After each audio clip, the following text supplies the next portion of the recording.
yesterday. As early as 6 in the morning, the resort had already reached full capacity, but the resort continued to accept guests until 1 p.m., forcing visitors to crowd their swimming pools while completely disregarding social distancing protocols. That kind of activity is a super spreader event, and we know that we're not yet, in terms of our cases, not yet stabilized. So we need to really, again, rethink what are we doing? Why are we doing this type of activities at this point of the pandemic? The health department has ordered the strict monitoring of all those who were present at the Gubad sa Ciudad Resort in Caloocan City over the weekend. DOH would like to reiterate, no, unang-una nakakalungkot po itong nangyaring ito. Sana po hindi na tularan. Alam po natin lahat na tayo talaga ay doing all of our efforts to contain this disease. And alam din po natin na tayo po ay nasa MECQ. Government will adjust the quarantine levels in the NCR Plus before May 15, even while quarantine lapses were reported in some areas. How can government continue to enforce health protocols? We discuss later in this episode of The Chiefs.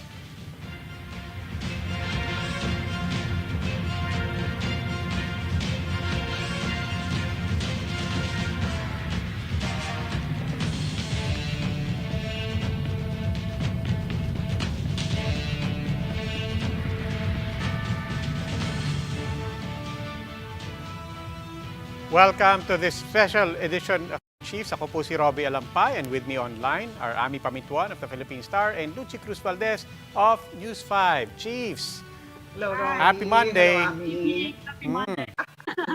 Hello, Ano, ramdam niyo ba yung init? Oh my God. Yun yung headline. Naiingit nga kami sa resort eh. Naiingit nga kami sa mga nagpunta sa resort, diba? Diba?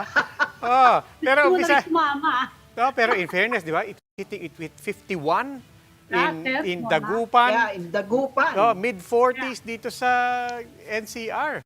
Di ba? I mean, not to excuse anybody, but also to say, Ka, Robbie. ang init. Binigyan mo pa ng alibay. Hindi. Oo nga. But before we go to that, Ami, ano pa bang mga binabantayan natin na balita?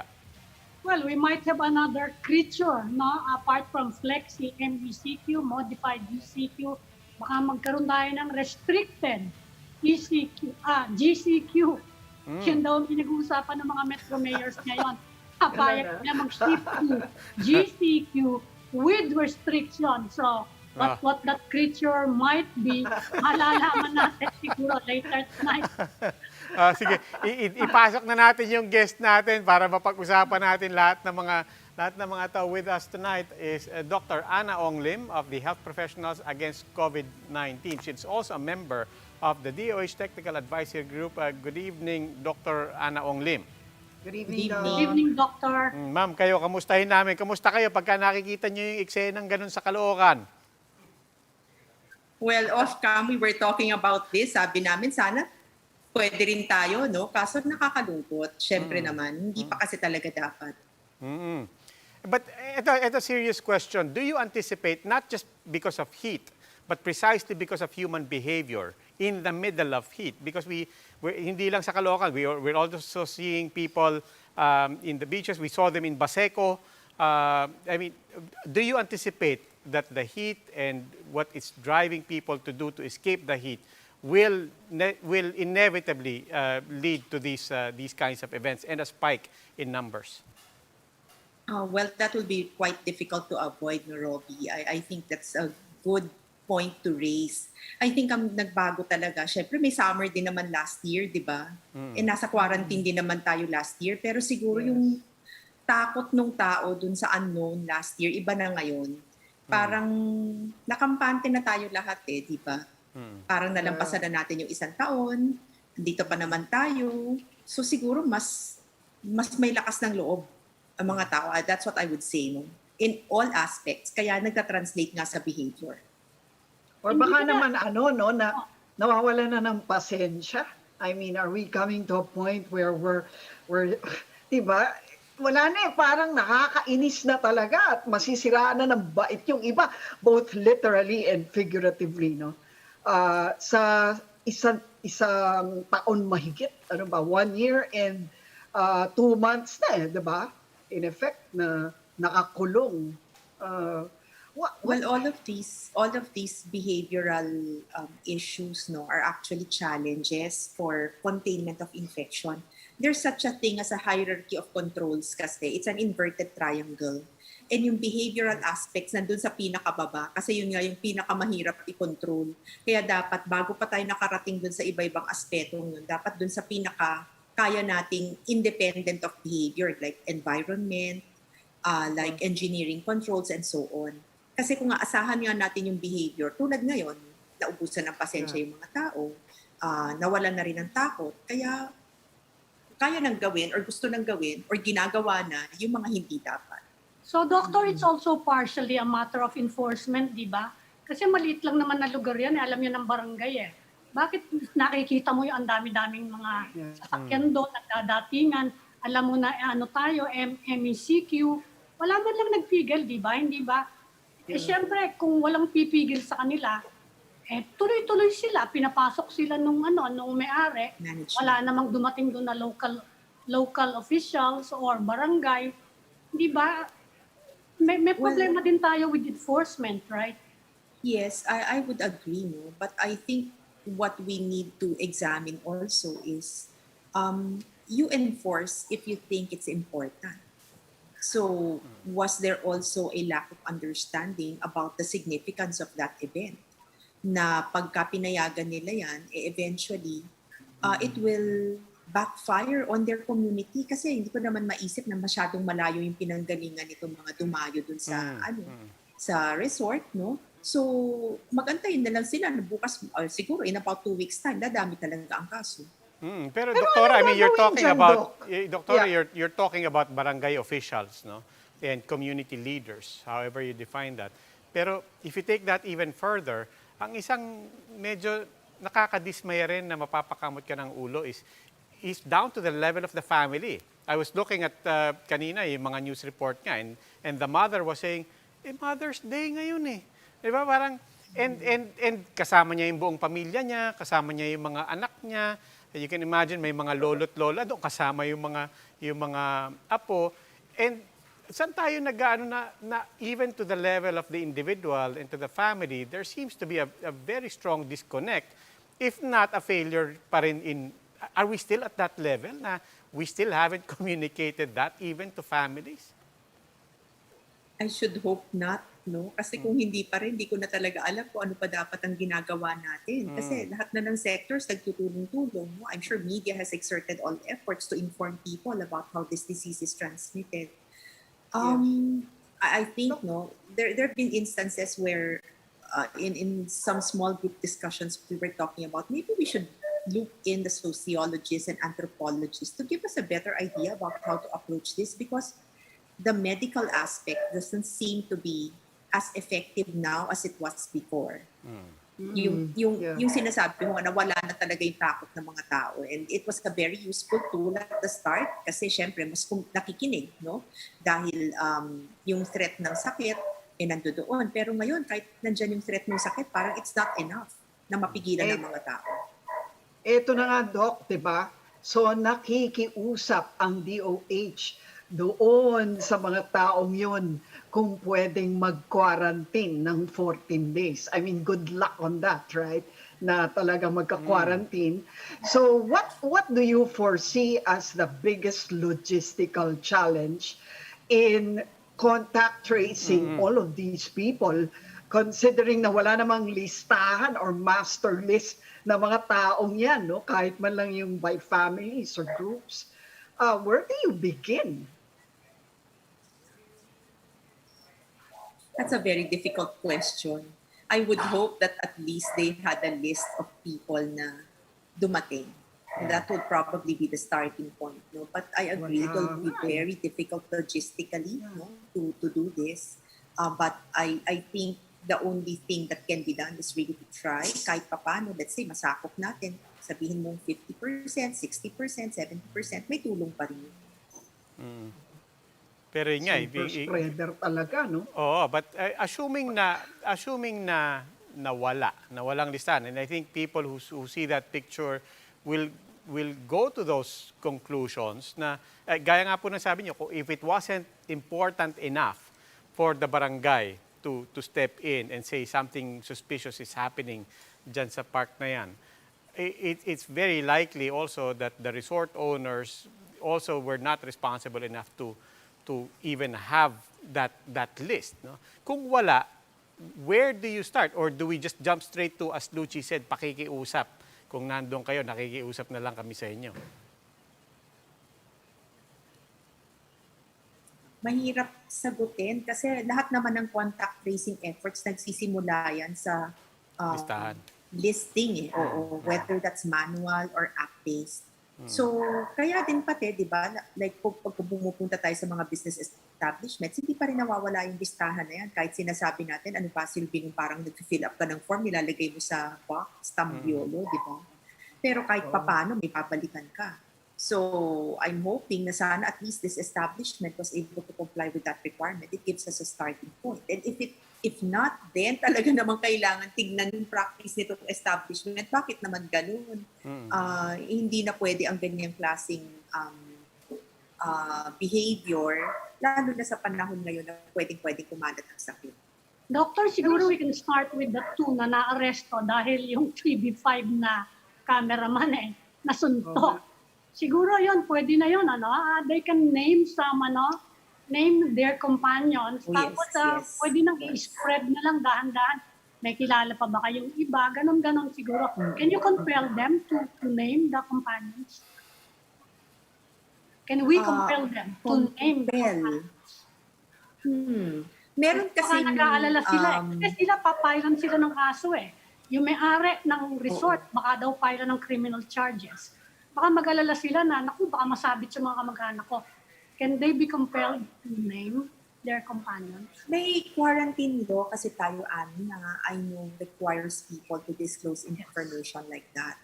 So, pero siguro to reassure naman the people who were there, it's not naman nakasuhan sila kasi wala naman silang criminal liability. No?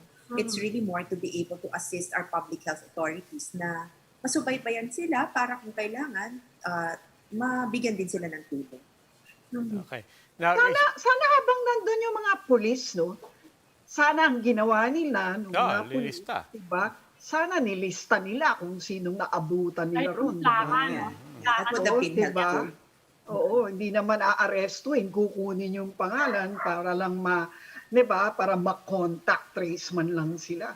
Pero parang walang ganun. So I think that's also kasi, I guess nobody expected such a flagrant violation like this one, no? Yung talagang grabe, talagang in your face Ayun lang nakatago. So siguro, Lucy, isa pa rin siguro yun. Parang, I agree na syempre nakakagulat yung event. Siguro wala namang nag-anticipate na ganun yung mangyayari.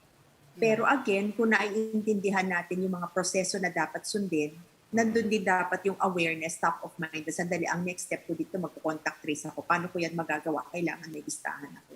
So, yung parang understanding of the disease and the science behind the disease is very important in all aspects of our response. And ito yung ito yung parang minsan nakakalungkot kasi lampas na tayo ng isang taon, medyo kulang pa rin. Kasi nakikita natin tulad nito, nangyari or yung mga response, bakit ganoon? Kasi nga siguro hindi naiisip, kasi ganito kumakalat to Therefore, ito yung intervention ko.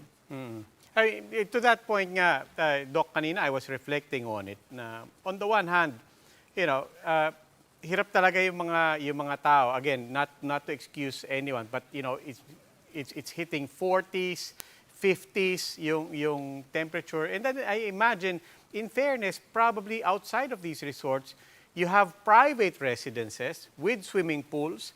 I imagine this happens, di ba? Parang people are inviting relatives over o dito, tayo-tayo lang, mayroon tayong sariling bubble. Some of them probably got their shots. Baka their guards are down as well. Do you see that happening with the phenomenon, especially of people, as people get shots? What risky behavior would you remind them is, well, precisely that, is still risky? So siguro, maybe it's important to clarify na it's not the swimming that's the problem. It's the contact. Parang it's a close contact with people in a manner that does not provide you sufficient protection. So, syempre, nagsiswimming ka, wala ka namang mask, di ba? Di napasa lang yun. And of course, nakita natin yung video, talagang maraming tao in a small area. I'm sure hindi sila nakapag-physical distance. Pero let's say you have a pool in a residence and the only people who are using it are the same people in the household, then that's not an issue. If they're going to invite other people to come in, and as long as they can physical distance, it shouldn't. Kasi water does not transmit it. Yun yung isang importante. Pero Hindi coming ba? together in the process of enjoying, no, it doesn't. Yes, no? yes, yes. So, pero kung magkadikit kayo dun sa tubig, edi naghawaan din kayo. Ganun pa rin yun. So yung close So, contact teka muna. talaga yung problem. Just to be sure. So, yung droplets, I mean, from your mouth. Because, syempre, when you're swimming, obviously, di ba, pupunta sa tubig yung saliva mo. So, mamamatay yun doon? Is that what you're saying? Oo. Chlorine. So lalo na siguro kung chlorinated naman yung pool. Oo. Or even in Oo.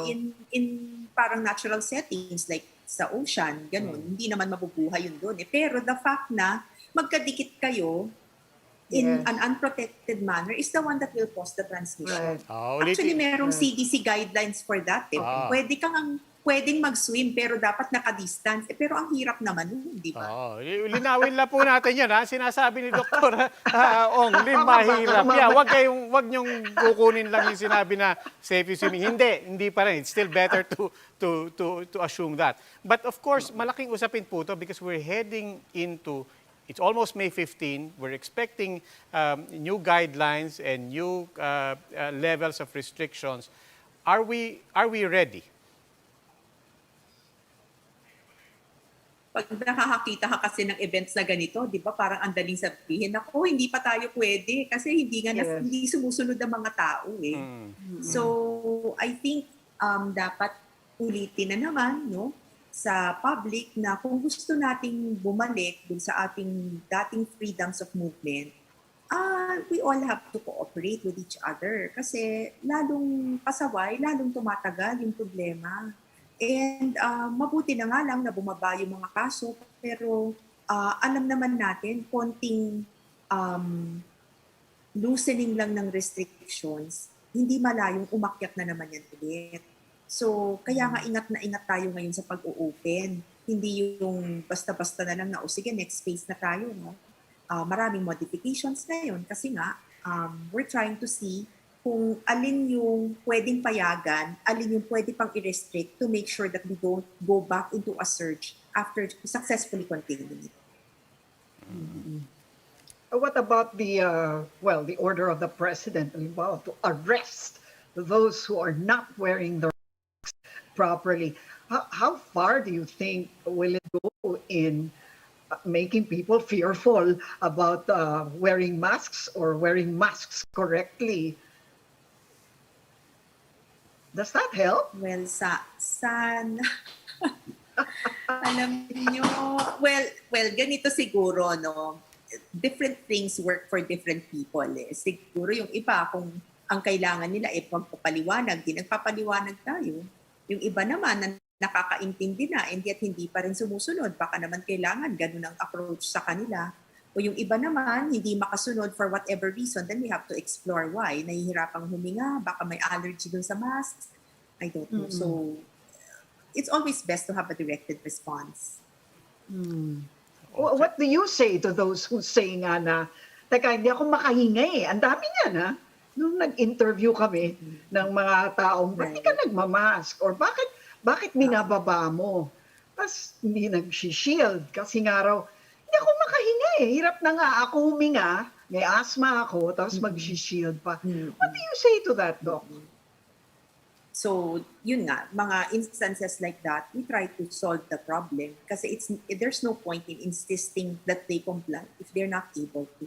So, if meron talaga silang difficult breathing, dapat the correct approach is bakit, anong meron? Yun ang sagutin natin para magamit mo yung mask mo ng tama. Kasi hindi pwedeng hindi or hindi ka lalabas ng bahay. Kasi pwede kang mahawa, pwede ka rin mahawa. Okay. Doc, maraming salamat po. Dr. Ana Ong Lim of the Health Professionals Against COVID-19. She's also a member of the DOH Technical Advisory Group. Maraming salamat po. Thank you, Doctor. Doc. Thank you, Doc. And we'll need to take a break. Please stay with us. The Chiefs will be right back.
Welcome back. The Chiefs. Now joining us is Department of Labor and Employment Secretary Silvestre Bello. Good evening, Secretary Bello.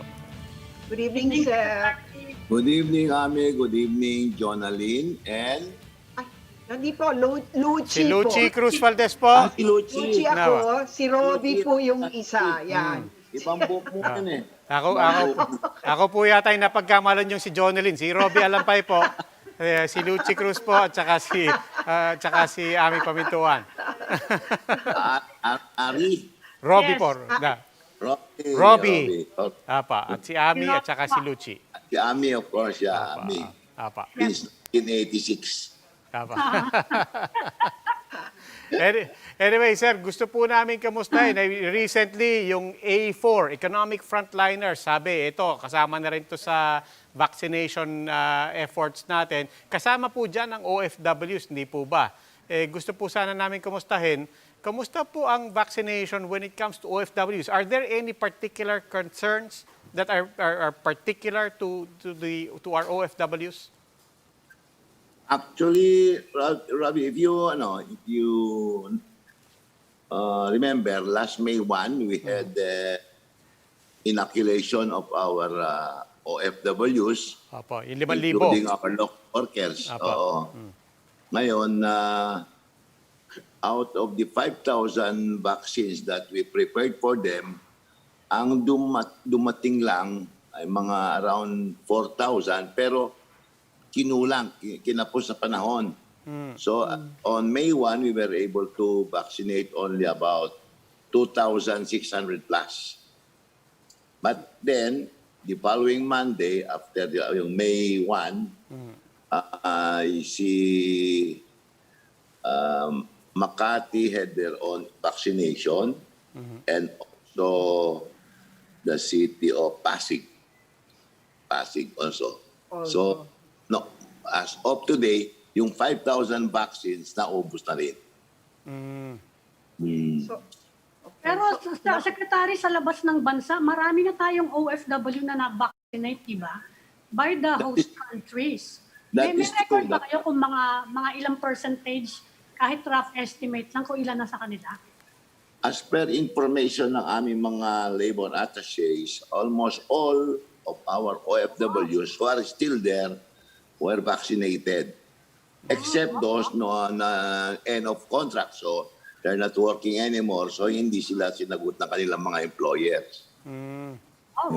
But in general po ba, ang mga OFWs po natin, nakatali po yung bakuna sa kontrata nila? Hindi naman. Kasi they were there before this pandemic, no? So, when this pandemic came about and they started vaccinating, sinama na nila yung ating mga OFWs. Pero have we lost OFWs to COVID? Matanong lang kung may record kayo. Meron mga 7,000 plus. Wow, That's Karamihan, ano po? worldwide. infected. Karamihan siguro, nurse, mga ganon, or mga frontliner. Yes, that's right. Marami na rin tayo na not so much in UK and Germany, more in the Middle East. Pero mga ilan na kaya yung pumanaw, yung succumb to COVID? Yung mga more than 7,000 na po worldwide. Dami na rin eh. Yes, Ako, ang dami. Marami na rin. Wow. Right. Yung pong issue ng OFWs, domestic workers in particular sa Hong Kong, settled na po ba yan or meron pa po kailangan linawin diyan? Actually, merong mandatory vaccination lahat ng mga workers, foreign workers in Hong Kong, hindi lang mga Pilipino.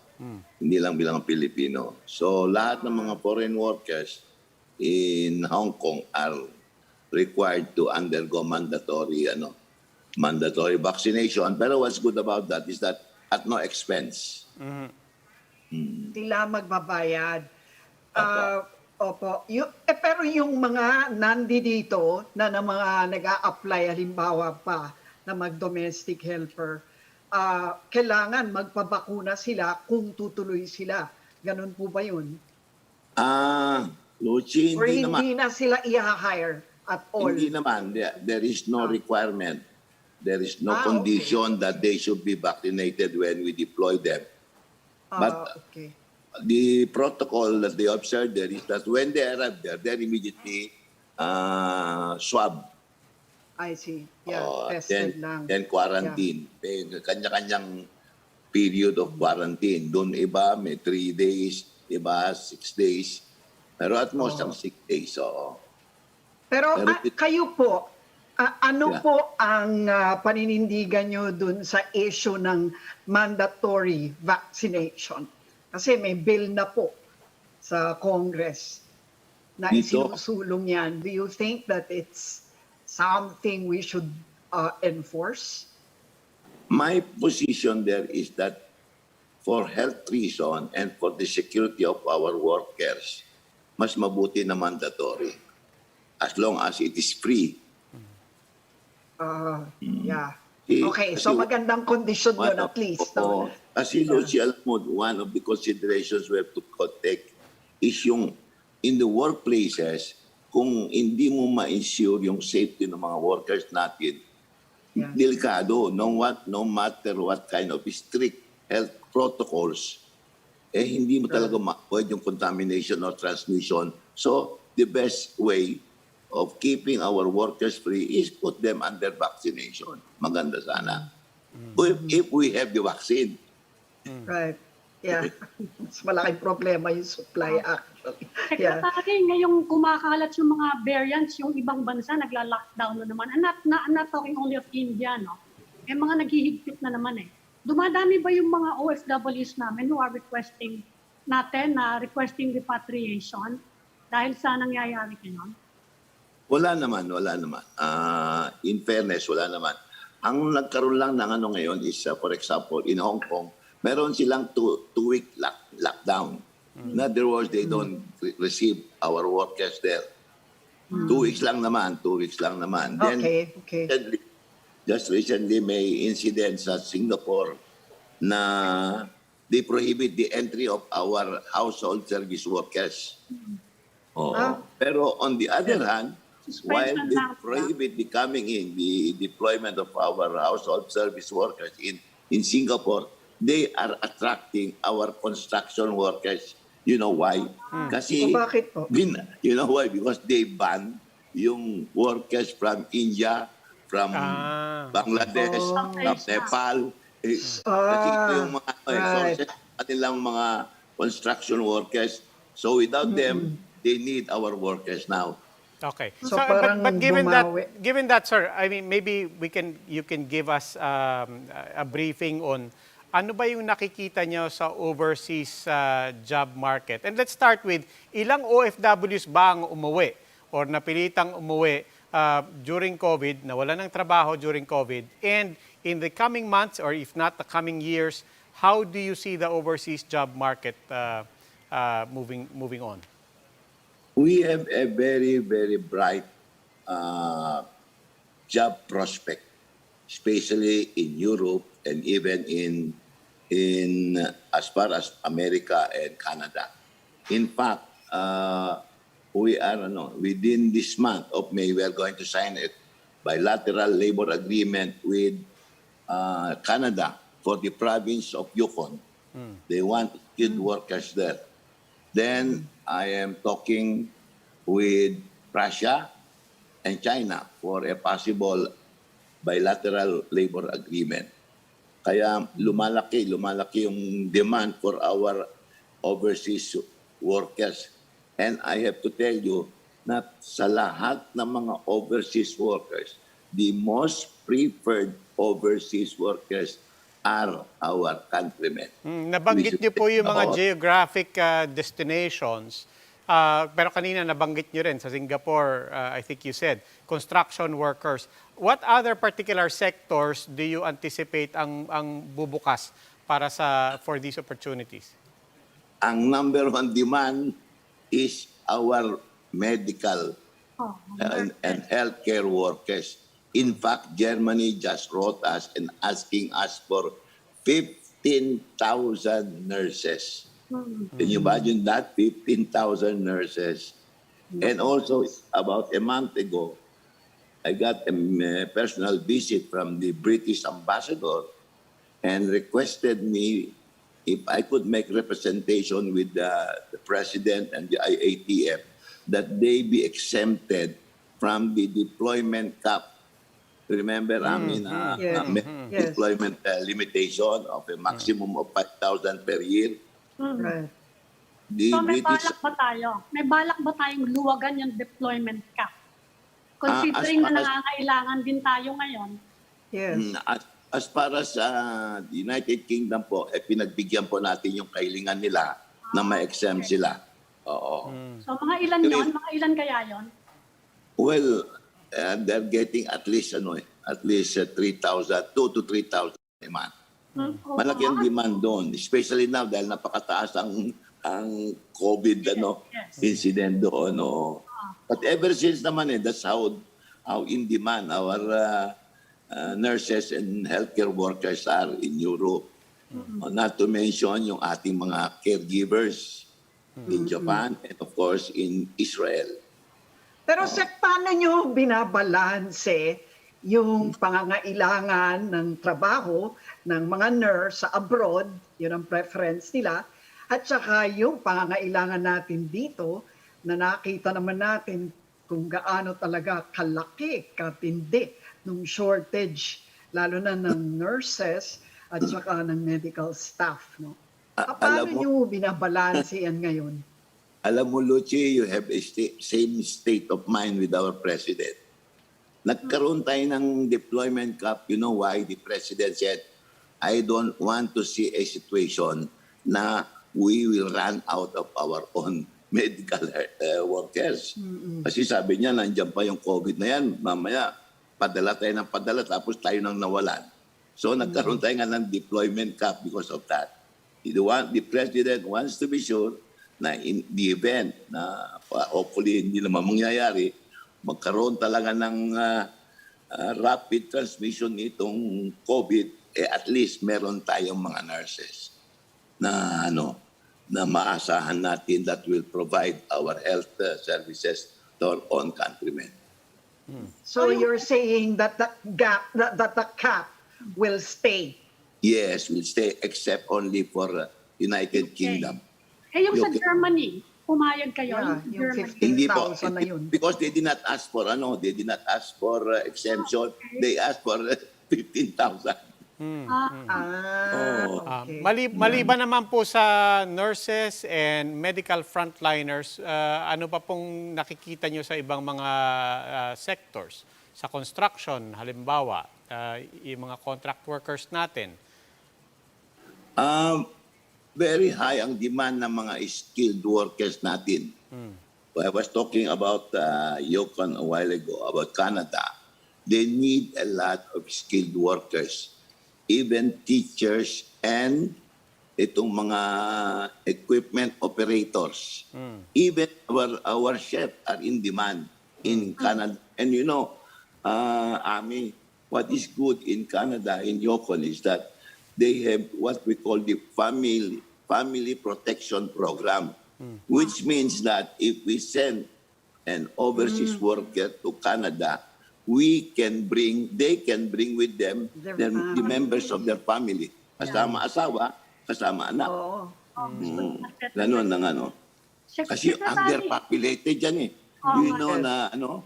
Do you know, Lucy, that the capital city of Yukon province is Whitehorse, and the population of that city is less than the population of my barangay here in Quezon City, Barangay Pansul. Kasi ginaw.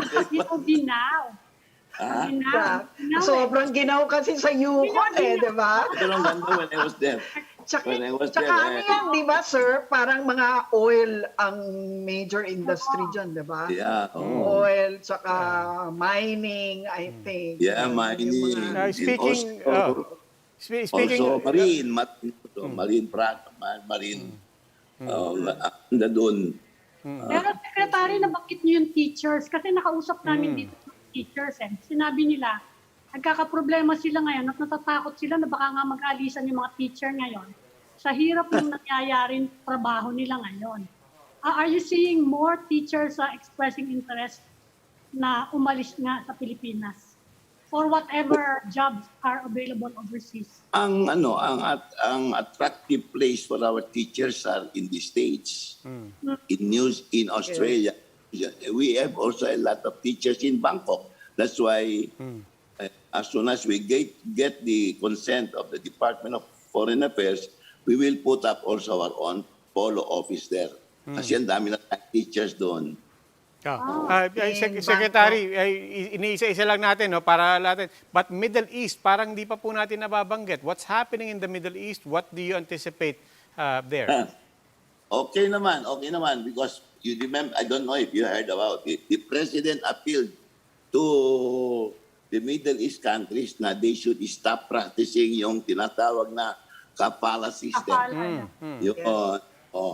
Under that system kasi, their government allows our employers there to hold the passport, the visa As a guarantee, no? As a kaya hawak guarantee. nila. Oo na. Yeah. Sino bang? So, are they honoring it, yung pag-cancel ng kafala?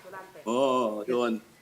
In fairness, they reacted very positively so that under our new bilateral agreement with Kuwait, with Dubai, and also with Saudi Arabia, wala na po yung kafala system nila. Because it is very clear in our standard employment contract na yung workers natin should keep in their possession yung kanilang passport and more importantly, yung kanilang cellphone. Oo. Totoo yan. Talaga ang cellphone ng mga OFW sa passport nila. Yeah. That's Okay. good. Sec, kumusta po yung Bayanihan 3 provisions on yung mga ayuda for laborers? Well, very positive ang aming naririnig, although nothing definite yet. But we were informed that yung aming amelioration programs of TUPAD, CAMP, and ACAP will be provided with a substantial budgetary allocation. Lalong-lalo na Tama yung po ba TUPAD. na 8,000 daw for 2 months? Ganon daw yung mga amounts. Has that been confirmed? Hindi ko alam, but I think it's for 3 months. Pero Oh, Hindi. wow. Okay. What do you mean 8,000? 8,000 daw for 3 months. 8,000 per month You are, for Luchi, 2 you are months ang talking alam of the, namin eh. Oh. Luchi, you are talking of the wage subsidy program. Okay. So hindi yun bayanihan 3. That's part of the Bayanihan Part of Bayanihan 3. Yes, Yeah. yung wage subsidy program of NEDA, which is different from our wage subsidy of DOLE. Because under Okay. the wage subsidy of NEDA, they give a subsidy of 8,000 for every worker. Sa amin, it's different. Wage subsidy program for the employer. Especially yung mga employers Yeah. in the micro, small, and MSME. medium enterprises na, sige, huwag kayong mag-terminate. Yung mga terminate nyo temporarily, i-rehire nyo sila. Yung mga binibigyan nyo ng flexible working arrangement, make it regular. In return, sasabihin namin sa kanila, we will answer from 25 to 50% of their salary. Yun ang aming programa. Pero mukhang mas kaakit-akit yata yung version ng NETA. Yeah, sa NEDA, oo. Pero masaya ba ang mga workers doon? Or are they asking for more?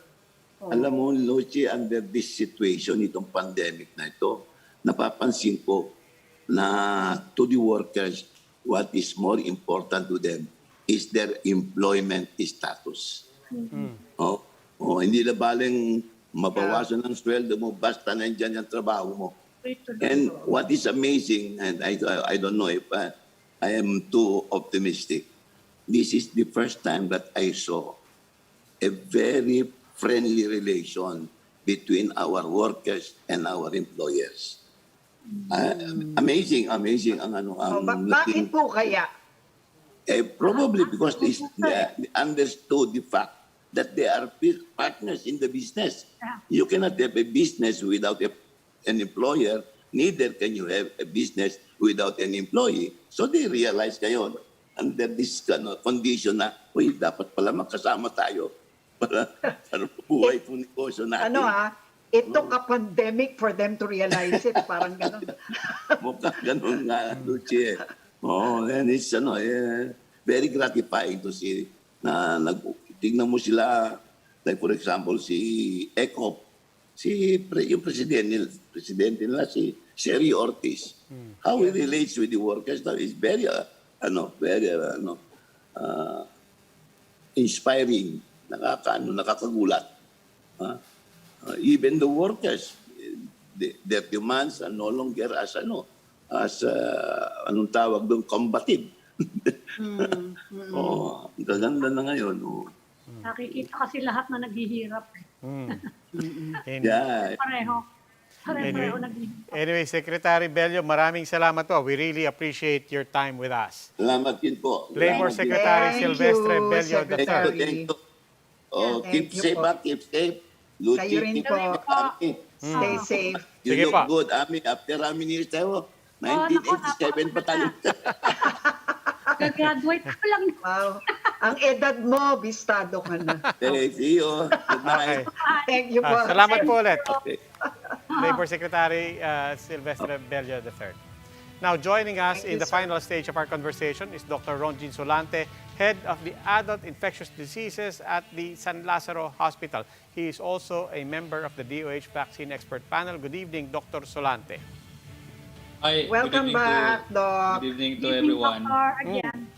Doc, maybe people might be confused when they see the news tomorrow. Last week lang, pinag-uusapan natin yung Sinopharm na si Presidente mismo nagsabi, i-atras nyo na yan.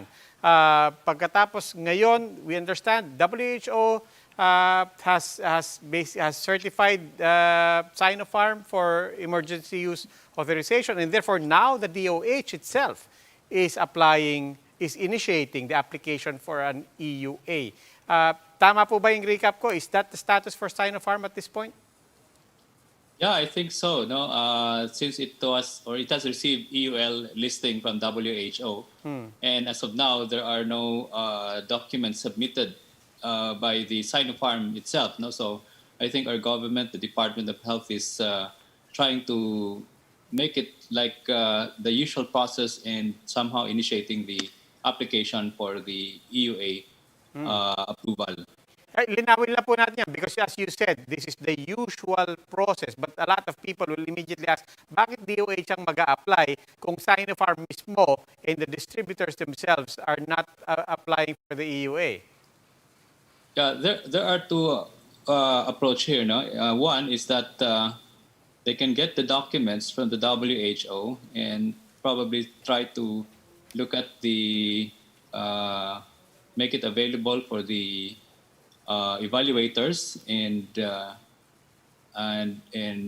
file it and based on that, no. But the other possible conflict here is that there should always be the active participation of the company that is the owner of this vaccine.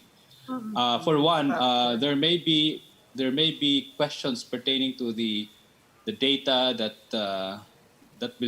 are not in the documents, and that's the reason why that it's important that the Sinopharm should also be included in this loop of application for an EUA.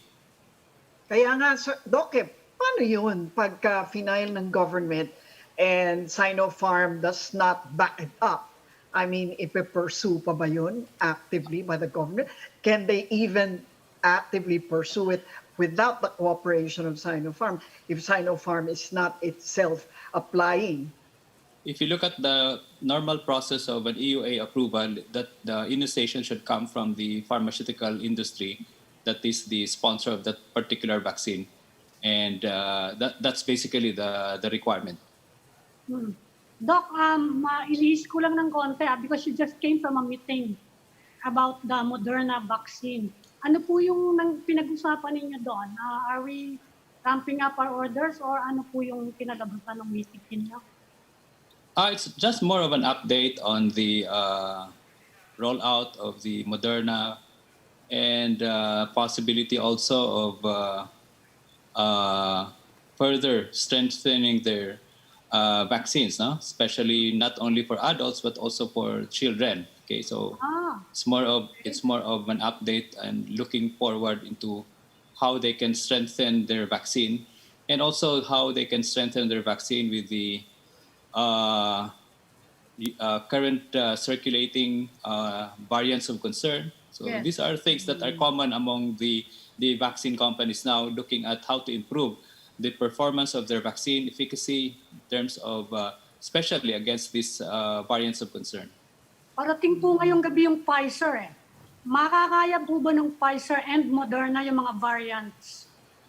Pag tinanong po kayo at anong sasabihin nyo? Kasi yun ang they're being blamed for the surge now in the NCR+. Yeah, we already have some data with Pfizer and Moderna in countries where some of these variants are a concern, no? And there are also studies done on these vaccines against these variants, and it's pretty well good enough for this variant, no? Although there is some decrease in the ability of the antibody produced by this vaccine to neutralize the variants, but it's not totally significantly affected by this variant. May timetable na po ba yung Moderna? Medyo definite na? Kasi sabi mga bandang end of May pa or early June or July? Sorry, Ami, no, I am not so privy about the deliveries of this vaccine, but as we know, Moderna has already been given also an EUA by the FDA, no? So we will be waiting for these two new vaccines, no? Especially Pfizer and Moderna, to be available soon here in our country. But Doc, mag-GGCQ na raw, bagamat baka raw restricted, pero what do you think of this? I mean, hindi, may bagong, sabi ni Ami, may bagong creature. Pero ready na ba tayo? Ready na ba ang hospital? I mean, how is your capacity right now? Has it eased?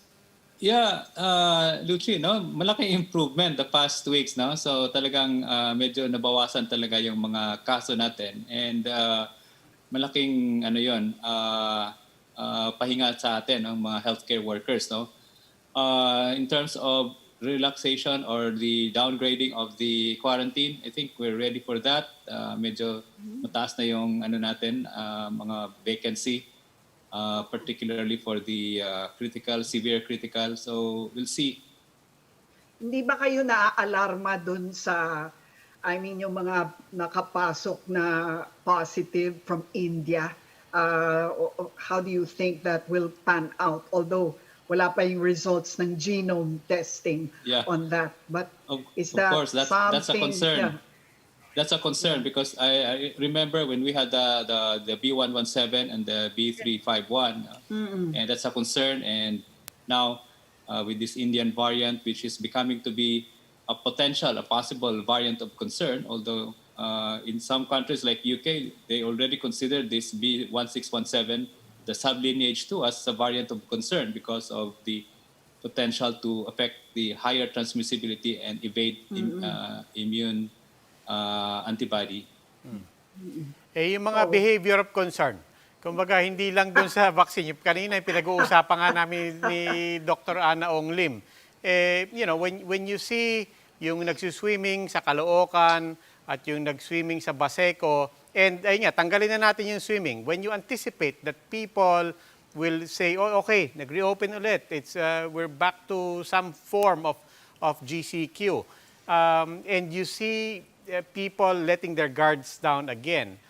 How do you qualify your confidence na, okay, mukhang kaya natin to? Well, when we look at it na kaya natin to in terms of how we can accommodate the number of cases, dapat din doblehin or even triplehin natin yung pag-iingat natin. No? Dahil hindi naman pwedeng mag-relax tayo dito sa minimum health protocol natin. No? Remember, this problem is multifactorial. No? It's not just because of the variants, but also driven by people's behavior. Okay? And I think that's very important. No? And when we say we're ready for this another surge, I hope that will not happen again. No? And we don't want that to happen again. And again, I would like to remind everyone, no? Please, wag naman sanang ganito ang mangyayari sa atin na paikot-ikot na lang tayo. Pag bubuksan, tataas ang kaso, magpo-close na naman, walang mangyayari sa atin. How do you suggest the messaging should be? Because I think, even sa pamilya ko, I have to repeat something that I forget which doctor said it on this show. Pero sinabi nung doktor, we should concentrate on what's safe, not on what's allowed. And right now, yun yung tinitingnan ng lahat ng tao. Ano ba yung pwede na? Ano ba yung pwede na? Rather than sticking to the old message of ano ba yung safe? Ano ba yung safe? Given that, I mean, how do you think government can improve the crafting of the message so that we can reopen the economy and yet stay on message about how difficult this is going to be? I think it's really more on reminding, no? Constant reminder of what's best for us to do to prevent the transmission. And I think wala namang ano dito rocket science to how will you prevent the transmission. Alam natin may airborne, alam natin may droplet, and yet we practice gathering, we don't wear the face mask. I mean, hindi ko maintindihan. Napaka-simple nitong how to prevent this, but we are not complying with it by heart, no? So that's the problem there, no? Bakit ganun? Doktor, balikan ko lang yung Pfizer. Dahil dadating na ngayon. Ano po yung gagamitin yung period in between the shots? Kasi medyo sensitive yung storage niyan, di ba? Yung between doses, gaano katagal? Yeah, so ang ano naman natin dito, they will be in an ultra low temperature freezer, no? So that's minus 80 to minus 60, no? And then once there will be scheduled for the second dose, then that's the time that they will be delivered. That's why yung mga sites na pinipili dito are very strategic. Piling-pili yan because once you open the vial, you have to consume it upon opening it, and the people that are scheduled to receive the vaccine should be there, no? Pero may mga ibang LGU talagang nag-allocate ng buffer na parang may substitute. Halimbawa, kung hindi ka darating, kasi sayang yung isang vial Yes. kung may tapon lang yan. No? Napakasayang. Oo. Talaga. So, anong period yung gagamitin nyo in between doses? Between shots? Gaano katagal? That's three weeks, no? Three 3 weeks weeks. ang ano yan, no? So that's 3 weeks, and then Moderna is 4 weeks, no? Okay. So mas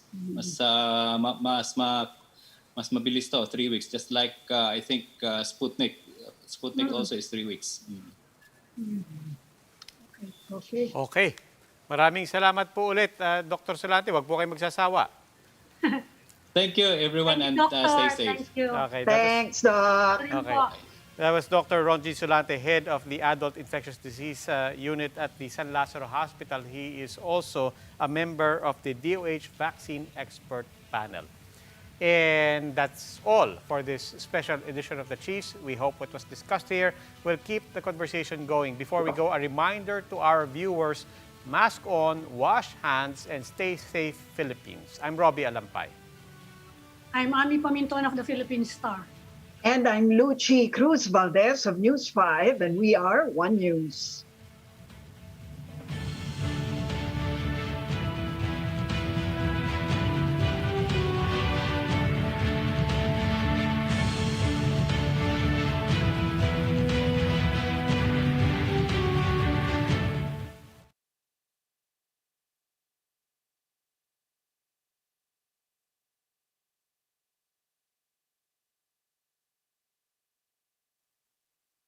Wala kayo niyan. I really do not know if you harp on that. It's a pure. I was not